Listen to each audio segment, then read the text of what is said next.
ಅವನಲ್ಲಿ ಇವಳಿಲ್ಲಿ.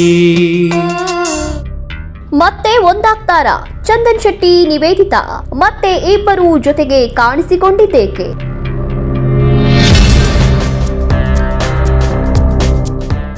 Director cut ಹೇಳಿದ ಮೇಲೂ ಇಬ್ಬರು ತಬ್ಬಿಕೊಂಡು ಕಣ್ಣೀರು ಹಾಕಿದ್ದರ ಗುಟ್ಟೇನು?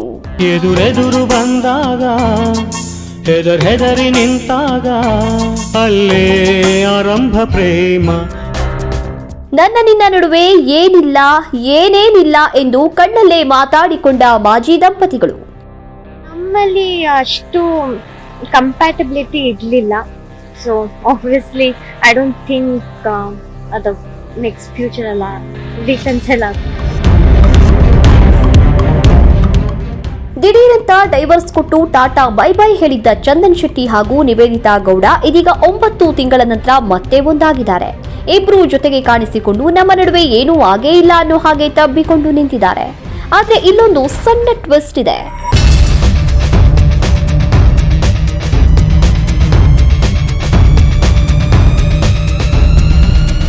ಇಬ್ರು ಮತ್ತೆ ಒಂದಾಗಿದ್ದು ನಿಜ ಜೀವನದಲ್ಲ, ಹಾಗಂತ ಇದು ಕನಸೂ ಅಲ್ಲ. ಇದು ಮುದ್ದು ರಾಕ್ಷಸಿ ಅನ್ನೋ ಸಿನಿಮಾದ ಒಂದು ದೃಶ್ಯ. ವಿಚಿತ್ರ ಅಂದ್ರೆ ಇದು ಕೂಡ ಇಬ್ಬರು ವಿದಾಯ ಹೇಳುವ ದೃಶ್ಯ. ಈ ಚಿತ್ರದ ಚಿತ್ರೀಕರಣಕ್ಕಾಗಿ ಚಂದನ್ ಶೆಟ್ಟಿ ಹಾಗೂ ನಿವೇದಿತಾ ವಿಚ್ಛೇದನ ಪಡ್ಕೊಂಡು ವರ್ಷ ಕಳೆಯುವ ಮೊದಲೇ ಮತ್ತೆ ಜೊತೆಯಾಗಿದ್ದಾರೆ.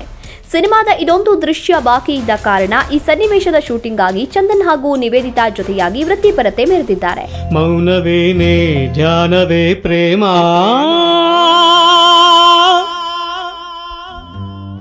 ಚಿತ್ರೀಕರಣದ ಕೊನೆಯ ದಿನ ಅಂತಾನೋ ಹಳೆಯ ನೆನಪುಗಳು ಗೊತ್ತಿಲ್ಲ. ನಿವೇದಿತಾ ಭಾವುಕಳಾಗಿ ಕಣ್ಣು ತುಂಬಿಕೊಂಡ ಘಟನೆಯೂ ಕೂಡ ನಡೆಯಿತು. ಹಾಗಂತ ಮಾಧ್ಯಮದವರು ಕೇಳಿದಾಗ ನಿವೇದಿತಾ ತೀರಾ ಸುಳ್ಳು ಹೇಳೋದಕ್ಕೂ ಹೋಗಿಲ್ಲ. ಎಮೋಷನಲ್ ಆಗಿಲ್ಲ ಅಂದ್ರೆ ಸುಳ್ಳಾಗತ್ತೆ ಅಂತ ಹಿಂದಿನ ಸಂಬಂಧವನ್ನ ನೆನಪಿಸಿಕೊಂಡಿದ್ದಾರೆ. So it was really emotional because scene ಹಂಗೆ ಇದೆ. ಆಮೇಲೆ ಆಬ್ವಿಯಸ್ಲಿ ಸೀನ್ ರಿಕ್ವೈರ್ಮೆಂಟ್ ಅದು ಎಮೋಷನಲ್ ಆಗಿರೋದು. And also definitely yes, because we share a bond ಅಲ್ಲ. ಸೊ ನೋಡಿದಾಗ ಒಂದು ಎಮೋಷನ್ಸ್ ಬಂದೇ ಬರುತ್ತೆ. ವಿಶೇಷ ಅಂದ್ರೆ ಚಿತ್ರದ ನಿರ್ದೇಶಕ ಪುನೀತ್ ಅವರು ಕೂಡ ಇಬ್ಬರ ನಡುವಿನ ಹಳೆಯ ಅನುಬಂಧದ ಬಗ್ಗೆ ಮಾತಾಡ್ತಾ ತಬ್ಬಿಕೊಂಡು ವಿದಾಯ ಹೇಳುವ ಸನ್ನಿವೇಶದಲ್ಲಿ ಕಟ್ ಹೇಳಿದ ಮೇಲೂ ಇಬ್ಬರು ಭಾವುಕರಾಗಿ ಹಾಗೆಯೇ ನಿಂತಿದ್ರು ಅಂತ ಹೇಳಿದ್ದು ಚಂದನ್ ಶೆಟ್ಟಿ ಹಾಗೂ ನಿವೇದಿತಾ ನಡುವೆ ಇನ್ನೂ ಮುಗಿಯದ ವಿಚಾರಗಳಿವೆಯಾ ಅನ್ನೋ ಪ್ರಶ್ನೆ ಹುಟ್ಟು ಹಾಕದೇ ಇರಲಿಲ್ಲ.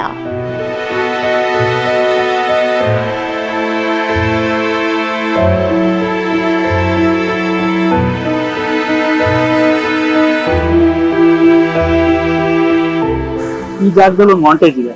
ಇಲ್ಲಿ ನಿಂತಿರ್ತಾರೆ, ತುಂಬಾ ದಿನ ಆದ್ಮೇಲೆ ಹುಡುಗಲ್ಲಿ ಹಗ್ ಮಾಡ್ತಾರೆ ಅವರು. ನಾನೇನು ಹೇಳಿಲ್ಲ, ಜಸ್ಟ್ ಹೋಗಿ ಹಗ್ ಮಾಡ್ಕೊಳ್ಳಿ ಅಂತ ಹೇಳಿದೆ ಅಷ್ಟೇ. ಹಗ್ ಮಾಡಿದ್ಮೇಲೆ ಅಂದ್ರೆ ಅವ್ರು ಹೆಂಗಿದ್ರು ಅನ್ನೋದು ಇವತ್ತೇನಾಗಿದೆ ನಂಗೆ ಬೇಡ, ಅವತ್ತೇನಾಗಿತ್ತು ಅನ್ನೋದಕ್ಕೆ. ಅಂದ್ರೆ ಅವತ್ತಿನ ಸಿಚುವೇಶನ್ ನಾನ್ ನೋಡಿದೆ. ಹಗ್ ಮಾಡಿದವರು ಲಿಟರ್ಲಿ ಕಟ್ ಹೇಳಿದ್ರು ಬಿಡ್ತಿಲ್ಲ. Madam full ಅಳ್ತಿದ್ದಾರೆ.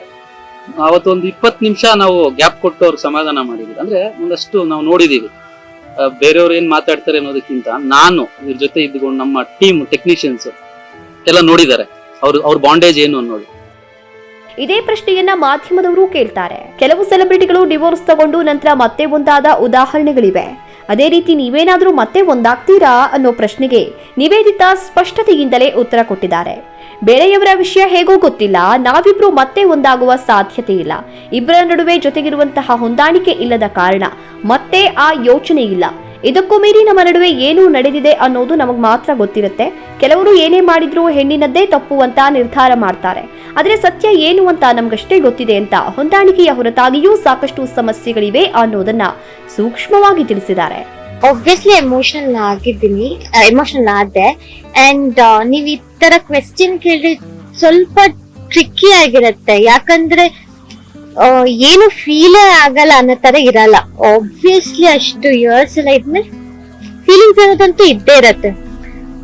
But I don't think ಅದು ಬೇರೆ ಕಪಲ್ಸ್ ಬಗ್ಗೆ ಅದ್ ನನಗೆ ಗೊತ್ತಿಲ್ಲ. ಮೇ ಬಿ ಅವರಲ್ಲಿ ಇನ್ನೂ ಒಂದು ಒಬ್ರಿಗೊಬ್ರಿಗೆ ಪ್ರೀತಿ ಇದೆಯಲ್ಲ ಜಾಸ್ತಿ ಇತ್ತೇನೋ, ಅದಕ್ಕೆ ಒಂದಾಗಿರ್ಬೋದು. ಬಟ್ ನಮ್ಮಲ್ಲಿ ಅಷ್ಟು ಕಂಪ್ಯಾಟಬಿಲಿಟಿ ಇರ್ಲಿಲ್ಲ. So obviously I don't think ಅದು ನೆಕ್ಸ್ಟ್ ಫ್ಯೂಚರ್ ಅಲ್ಲ ರೀಕನ್ಸೈಲ್ ಆಗ್ಬೋದು. ಕೆಲಸ ಕೊಟ್ಟ ನಿರ್ಮಾಪಕರಿಗೆ ತೊಂದರೆ ಆಗಬಾರ್ದು ಅನ್ನೋ ಕಾರಣಕ್ಕೆ ನಮ್ಮ ವೈಯಕ್ತಿಕ ವಿಚಾರಗಳೇನೇ ಇದ್ರೂ ಅದನ್ನ ಬದಿಗಿಟ್ಟು ಚಿತ್ರೀಕರಣದಲ್ಲಿ ಭಾಗಿಯಾಗಿದ್ದೀವಿ ಅಂತ ಚಂದನ್ ಶೆಟ್ಟಿ ಇದೇ ಸಂದರ್ಭದಲ್ಲಿ ಹೇಳಿದ್ರು. ಅಫ್ಕೋರ್ಸ್ ಮೂವಿ ಒಂದು ಕಮಿಟ್ಮೆಂಟ್. ಪ್ರೊಡ್ಯೂಸರ್ ನಮ್ಮ ನಂಬಿ ನಮ್ಗೊಂದು ಕೆಲಸ ಕೊಟ್ಟಿರ್ತಾರೆ. ಸೊ ನಾವು ಪ್ರೊಡ್ಯೂಸರ್ಗೋಸ್ಕರ ನಾವು ದುಡಿಬೇಕು, ಯಾಕಂದ್ರೆ ಅವ್ರಿಗೆ ಲಾಸ್ ಆಗಬಾರ್ದು. ಸೊ ನಮ್ಮ ಪರ್ಸನಲ್ ವಿಷಯ ಏನೇ ಇರ್ಬೋದು, ಸೊ ಅದು ನಮ್ಮ ಈ ಸಿನಿಮಾ ಟೀಮ್ ಮೇಲೆ ಪರಿಣಾಮ ಬೀರಬಾರ್ದು ಅಂತ ಒಂದೇ ಒಂದು ಕಾರಣ. ಸೊ ತುಂಬಾ ಪ್ರೊಫೆಷನಲ್ ಆಗಿ we have done this shoot. ಆದ್ರೆ ಮುಂದೆ ಇಬ್ರೂ ಜೊತೆಯಾಗಿ ನಟಿಸುವ ಅವಕಾಶ ಸಿಕ್ಕಿದ್ರೆ ಏನ್ ಮಾಡ್ತೀರಿ ಅಂದಾಗ ಮೊದಲು ನಿರ್ಮಾಪಕರನ್ನ ಕರೆದುಕೊಂಡು ಬನ್ನಿ, ಆನಂತರ ಮಾತನಾಡೋಣ ಅಂತ ಚಂದನ್ ಶೆಟ್ಟಿ ಜಾರ್ಕೊಂಡ್ರು. ಬಹುಶಃ ಈ ಮುದ್ದು ರಾಕ್ಷಸಿ ಸಿನಿಮಾ ವಿಚ್ಛೇದನಕ್ಕಿಂತ ಮೊದಲು ಒಪ್ಕೊಂಡ ಕಾರಣಕ್ಕೆ ಇಬ್ರು ಮುಗಿಸಿಕೊಡುವ ಯೋಚನೆ ಮಾಡಿದ್ದಾರೆಯೇ ಹೊರತು ಮತ್ತೆ ಜೊತೆಯಾಗಿ ಕೆಲಸ ಮಾಡುವ ಇಚ್ಛೆ ಇಬ್ಬರಿಗೂ ಇದ್ದ ಹಾಗಿಲ್ಲ. It was really emotional because scene ಹಂಗೆ ಇದೆ. ಆಮೇಲೆ ಆಬ್ವಿಯಸ್ಲಿ ಸೀನ್ ರಿಕ್ವೈರ್ಮೆಂಟ್ ಅದು ಎಮೋಷನಲ್ ಆಗಿರೋದು. And also definitely yes, because we share a bond ಅಲ್ಲ, ಸೊ ನೋಡಿದಾಗ ಒಂದು ಎಮೋಷನ್ಸ್ ಬಂದೇ ಬರುತ್ತೆ. ಈ ನಡುವೆ ನಿವೇದಿತಾ ಗೌಡ ಸೋಷಿಯಲ್ ಮೀಡಿಯಾದಲ್ಲಿ ಹಾಕಿರುವಂತಹ ವಿಡಿಯೋ ಹಾಗೂ ಫೋಟೋಗಳಿಗೆ ಕೆಟ್ಟ ಕಮೆಂಟ್ಗಳ ಸುರಿಮಳೆಗೆ ಬಂದಿದ್ರು. ಅದಕ್ಕೆ ತಲೆ ಕೆಡಿಸಿಕೊಳ್ಳದೆ ಎಂದಿನಂತೆ ಪ್ರೌಢಿಮೆಯಿಂದಲೇ ಉತ್ತರವನ್ನ ನೀಡಿದ್ರು. ಒಟ್ಟಾರೆಯಾಗಿ 100 ದಿನಗಳ ಬಿಗ್ ಬಾಸ್, 1-2 ವರ್ಷಗಳ ಪ್ರೀತಿ, 4 ವರ್ಷಗಳ ವೈವಾಹಿಕ ಜೀವನ, ನಂತರ 9 ತಿಂಗಳ ವಿಚ್ಛೇದನ, ಇದೆಲ್ಲದರ ನಂತರದ ಭೇಟಿ ಇಬ್ಬರಿಗೂ ಮೇಲ್ನೋಟಕ್ಕೆ ಕಾಣಿಸಿಕೊಂಡಷ್ಟು ಸುಲಭವಂತೂ ಆಗಿರಲಿಲ್ಲ. ಇಬ್ಬರು ಏನೂ ನಡೆದೇ ಇಲ್ಲ ಅನ್ನೋ ಹಾಗೆ ಕಾಣಿಸಿಕೊಳ್ಳುವ ಪ್ರಯತ್ನ ಮಾಡಿದ್ರು ಅದು ವಿಫಲ ಪ್ರಯತ್ನ ಅನ್ನೋದು ಅರ್ಥ ಆಗ್ತಿತ್ತು. ಬದುಕೆ ಹಾಗೆ, ಯಾರನ್ನ ಎಲ್ಲಿ ಬೇರೆ ಮಾಡುತ್ತೆ, ಎಲ್ಲಿ ಒಂದಾಗಿಸುತ್ತೆ ಅನ್ನೋದನ್ನ ಊಹಿಸೋದು ಸುಲಭವಲ್ಲ ಅನ್ನೋದಕ್ಕೆ ಚಂದನ್ ನಿವೇದಿತಾ ಪುನರ್ಮಿಲನವೇ ಸಾಕ್ಷಿ.